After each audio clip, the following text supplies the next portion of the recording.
Hello, friends. So, our tax dollars go to pay the salaries of elected officials. And we go to the polls and we elect these individuals to Senate, Congress, mayor, president, whatever, governor. And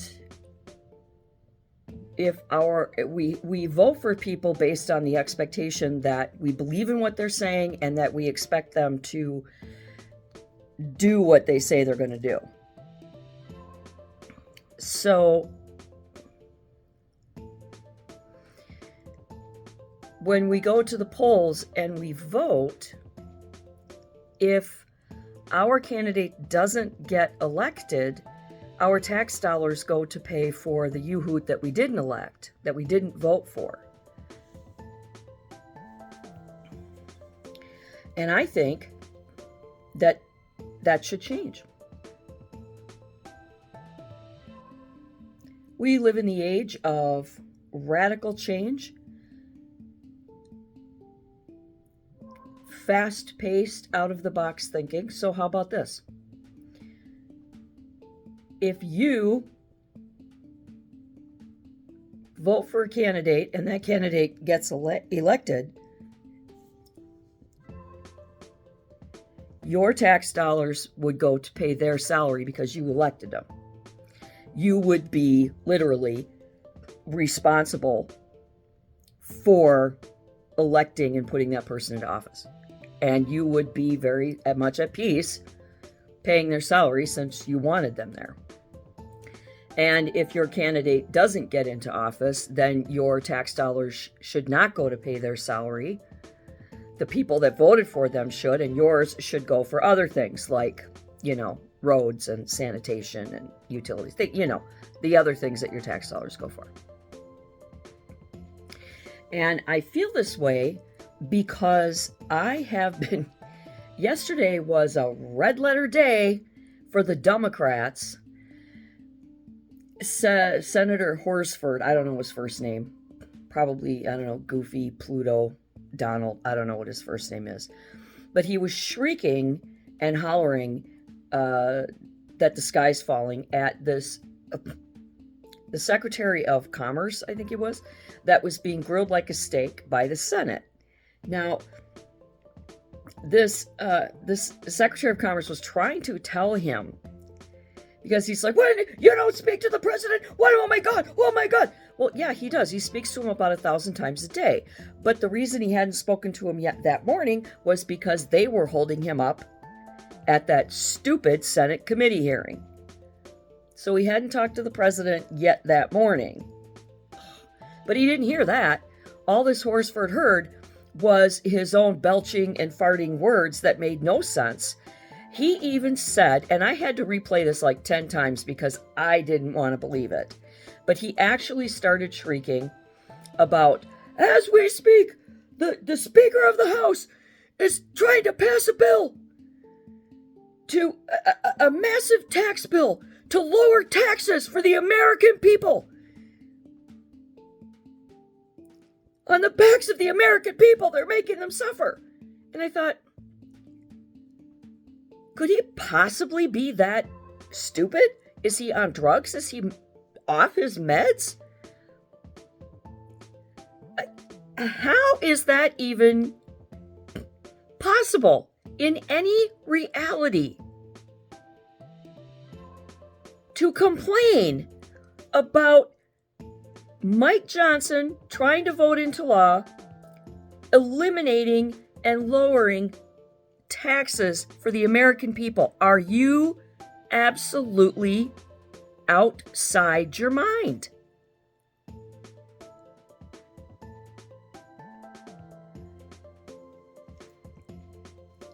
And if I had voted for that Horsford, if I knew that I'd gone to the polls and I'd voted for that man, I would be livid right now. If your kid does something really bad,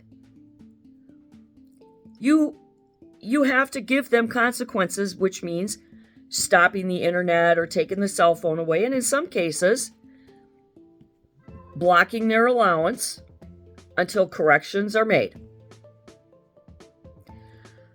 I think that if a politician makes gaslighting, grandstanding, fear-mongering statements based in no fact whatsoever, or saying that they are mad that taxes are going to be lowered or eliminated for the American people, they should be fired, for one thing. But until somebody gets their heads out of their asses and decides that they need to take action against this moron, his salary should be stopped. He should be docked pay because he said something that was absolutely antithetical to what a senator voted into office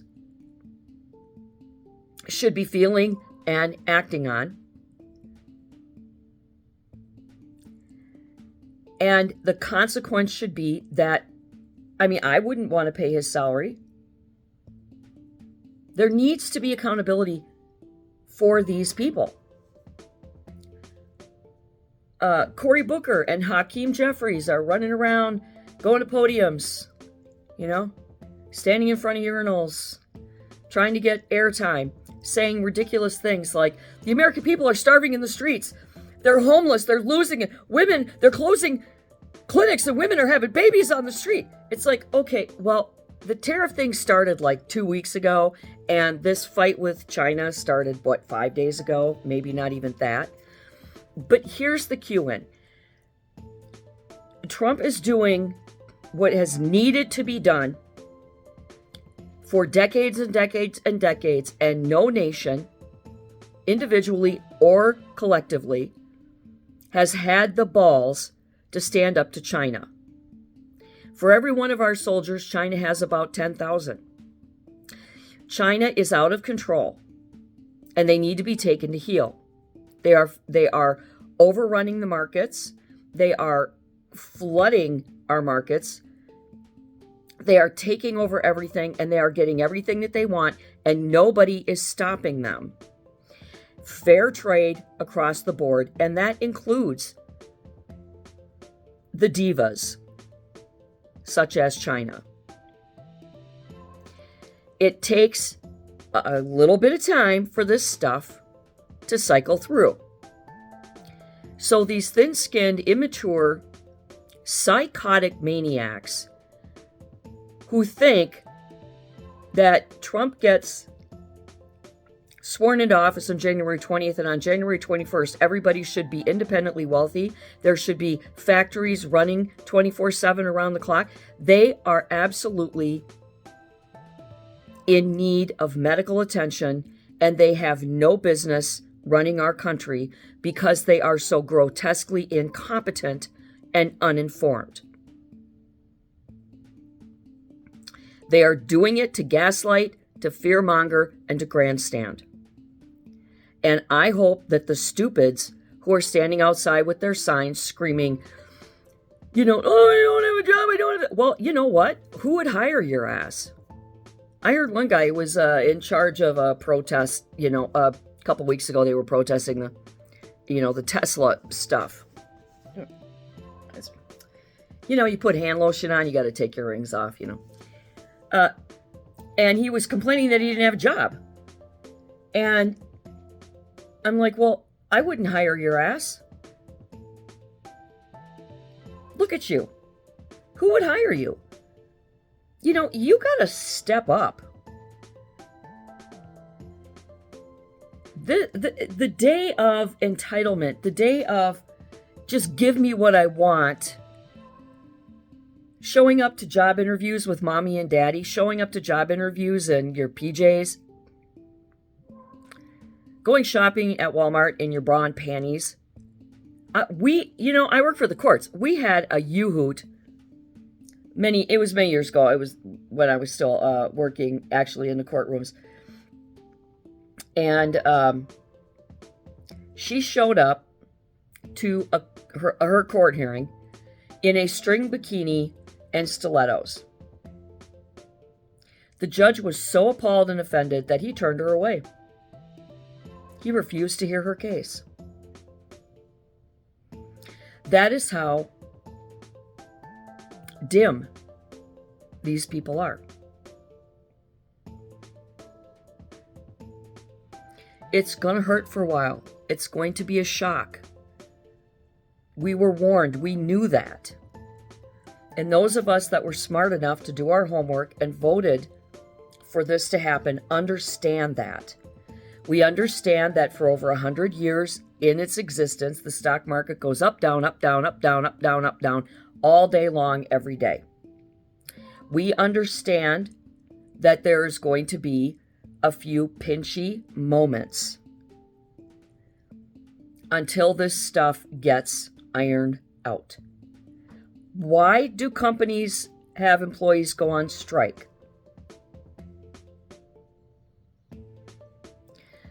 If a company goes on strike, if the employees of a company go on strike, like the dock workers, for example, last year, nobody is screaming and hollering. None of these senators are screaming and hollering at the corporations to be dismantled, to be hanged in the public square.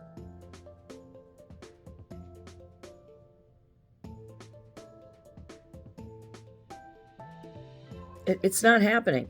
It's so two-faced, and it's so, well, if it's my side, it's okay.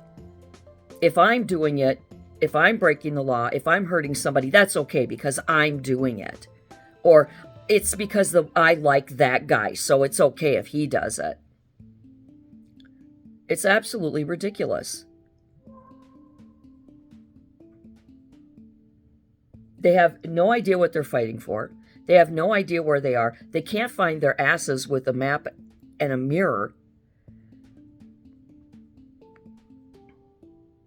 We already know that they're being paid and they're being told what to say. They're being given the signs. That one couple from last week, that hands-off thing, they didn't even know what was on their sign. They couldn't even read the words on the sign. And then they pull out a cheat sheet when the reporter asked them to tell them what's on the sign. They even said, I don't know. I can't read that word. That's not what peaceful protesting is all about. That's not what it's for.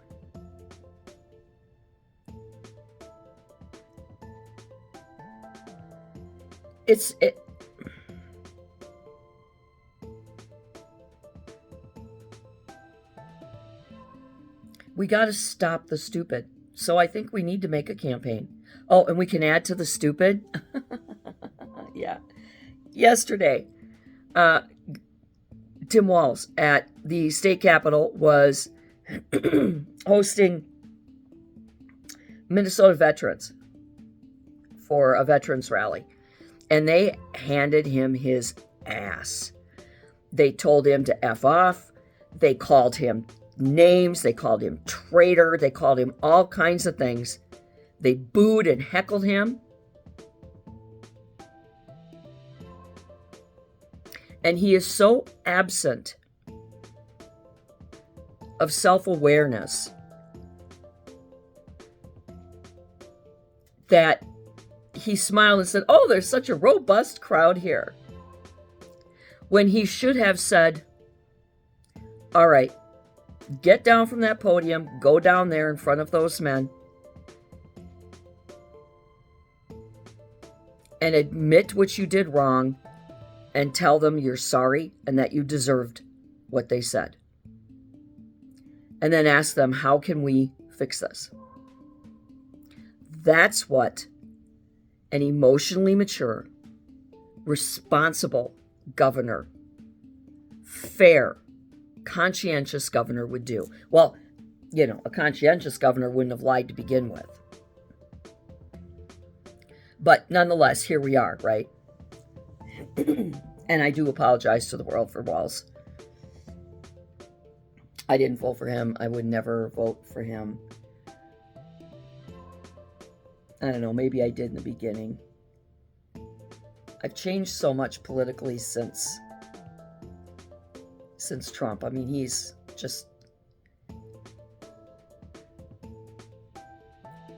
made me step back and realize how awful things really are, and how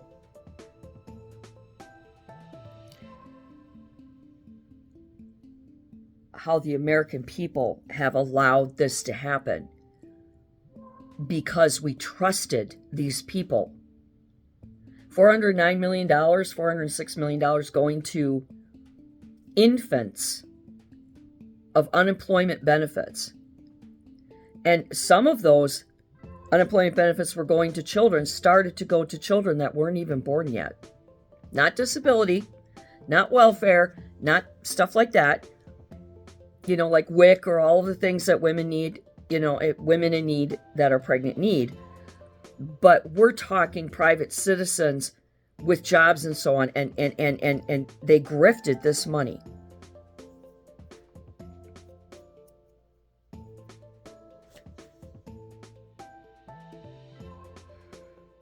It's because we are at fault for this, because we have not been holding these people accountable.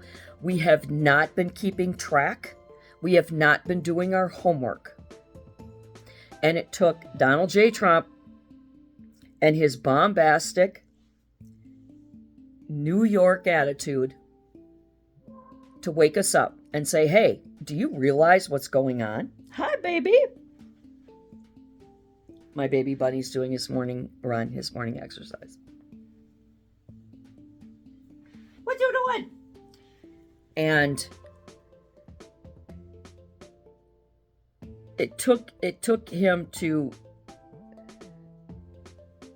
shock and offend us and to throw us off balance, to show us what's really been happening in this world. So we are accountable. We are, to some degree, stupid for just going off and doing our lives and expecting that these humans with egos and flaws and greedy pocketbooks were going to do what we really wanted them to do. And I'd like you to meet Dewey. This is my baby bunny, Dewey. He's 12 weeks old. Say hi to the world, Dewey. Say, my mom's a lunatic. Is he just the most adorable thing? That's a Dewey. That's a Dewey. Yeah. He gets to run around loose in the house. I mean, at night, because he's still a baby, he has to go in his 6 foot by 4 foot by 3 foot coop. It's a condo. It's got all of the comforts of home. So that, he's safe while, we're sleeping. And when we leave. But, once he becomes an adult, and he's past that chewing phase and he's past the, he's litter box trained now, but, you want to get him past those, phases and get him big enough so that he doesn't get caught in a, event or something like that. Then he'll be able to run around all the time, just like our dog. But until then, he gets to run at the lower level of the house all day. And then at night before bed, he has to go back in his little coop. And I love him. He really balances out my crazy. But then I am really crazy about him. I also have a guinea pig. He's the last of my guinea pigs. His name is Rusty. He's a hairless guinea pig. Look him up. They're called skinny pigs because of the skin. And he's bright, bright red and orange. And we have our beautiful dog, Fiona, who is very, very old and frail. And we have 4 axolotls. I love my pets. So yeah, we as American citizens, as voters, as taxpayers, have not been doing the work that we should, which is holding these people accountable, asking questions, demanding information, and just basically keeping up with everything. We haven't been doing that, and we need to. And I think that's the most important thing that Trump has drilled home, to me anyway, that it's time to educate yourself. Listen to all reports. Don't just go to one news outlet and listen to it. Listen to all the news outlets. Read your journals. Go to the libraries. Educate yourself. Talk to other people. And make sure that your votes are based on the facts as you see them and understand them. Listen to the candidates. Listen. Check them out. Do your homework. And don't just follow the crowd or do something in the heat of the moment because you're mad at Biden, so you voted for Trump or whatever. So we need to stop the stupid, but we need to stop it first with ourselves. We owe it to ourselves. We owe it to the future of our country and the future of Americans. Hold ourselves accountable first, and then hold these ridiculous, undeserving politicians. Take them to heel, hold them to the fire, whatever you got to do. And until next time, do good and be good.